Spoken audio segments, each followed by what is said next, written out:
यीशु ने लाजर को जीवित करने से पहले अपने आंसू बहाए और आज भी वो आंसू हमें कुछ कह रहे हैं। विजडम एंड लाइफ चैनल में आप सभी को स्वागत है। आज हम बाइबल की सबसे छोटी परंतु सबसे गहरी आयत में प्रवेश कर रहे हैं। यीशु रोया। दो शब्द है परंतु परमेश्वर के पूरा हृदय का रहस्य है। प्रश्न है, जब यीशु जानते थे कि कुछ ही पलों में लाजर को जीवित उठाने वाले हैं, फिर भी वे क्यों रोए?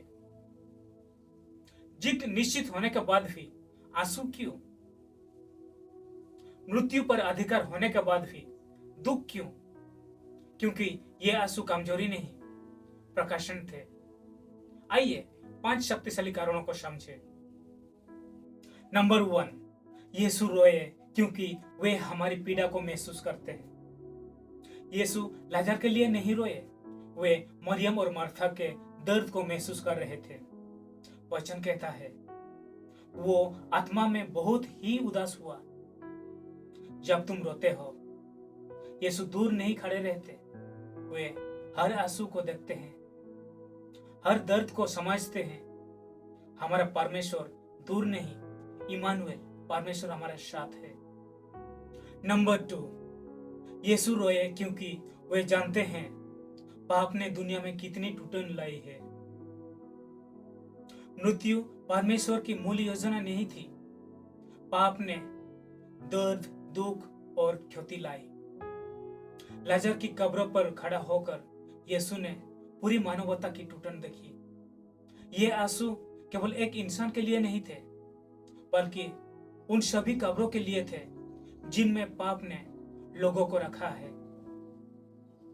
टूटा घर, टूटा दिल, टूटा विश्वास, टूटी जिंदगी। यीशु के आंसू कहते हैं, मैं इस टूटन को सहने नहीं, मिटाने आया हूं। नंबर 3, यीशु रोए क्योंकि उनका प्रेम गहरा और व्यक्तिगत है। लोगों ने कहा, देखो वो उससे कितना प्रेम रखता था। यीशु का प्रेम दूर से नहीं, व्यक्तिगत है। वह तुम्हारा नाम जानता है, तुम्हारी पीड़ा जानते हैं, तुम्हारी कहानी जानते हैं। उनके आंसू कहते हैं, परमेश्वर भावनाओं के बिना नहीं, प्रेम से भरा हुआ है।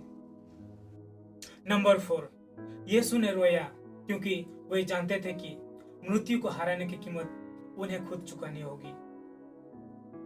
लाजर को जीवित करने से पहले वे जानते थे कि एक दिन वे स्वयं कब्रों में जाएंगे। वे जानते थे कि उनके अपना दुख, उनके अपना लहू, उनकी अपना बलि मृत्यु को हराएगी। यीशु के आंसू केवल लाजर के लिए नहीं थे, वे क्रूस की कीमत का बोझ थे। नंबर 5, यीशु रोए ताकि हमें सिखा सके, आंसू कमजोरी नहीं, चमत्कार का मार्ग है। घटना का क्रम देखिए। पहला, यीशु रोया, फिर यीशु ने आज्ञा दी, अंत में लाजर बाहर निकला। चमत्कार से पहले आंसू आए। बहुत लोग सोचते हैं कि आंसू विश्वास का कमी है, पर बाइबल कहती है कि कई बार आंसू ही विश्वास को जन्म देते हैं। यीशु के आंसू परमेश्वर की चमत्कार की तैयारी। यीशु के आंसू हमें बताते हैं, मैं तुम्हें देखता हूं, मैं तुम्हारे दर्द को समझता हूं, मैं तुमसे गहरा प्रेम करता हूं, मैं तुम्हारी कब्रों को जीवन में बदलने आया हूं। जिसने लाजर को उठाया, वही तुम्हारी टूटन को भी उठा सकता है। आइए हम प्रार्थना करें। हे स्वर्गीय पिता, धन्यवाद कि आपने हमें ऐसा उद्धारकर्ता दिया जो हमारे साथ रोता है, हमारे दर्द को समझता है और हमारे लिए लड़ता है। हे प्रभु यीशु, आपके आंसू आज हमें आशा, चंगाई और शक्ति देते हैं। हर टूटे हृदय को स्पर्श करें, हर आंसू को पोंछे और मृत्यु क्षेत्रों में नया जीवन दे। हम आपके उपस्थिति पर भरोसा करते हैं, यीशु के नाम में, आमीन। यदि इस संदेश ने आपके दिल को छूता है तो जरूरतमंदों के साथ शेयर करें। परमेश्वर आपको आशीष और शांति दे।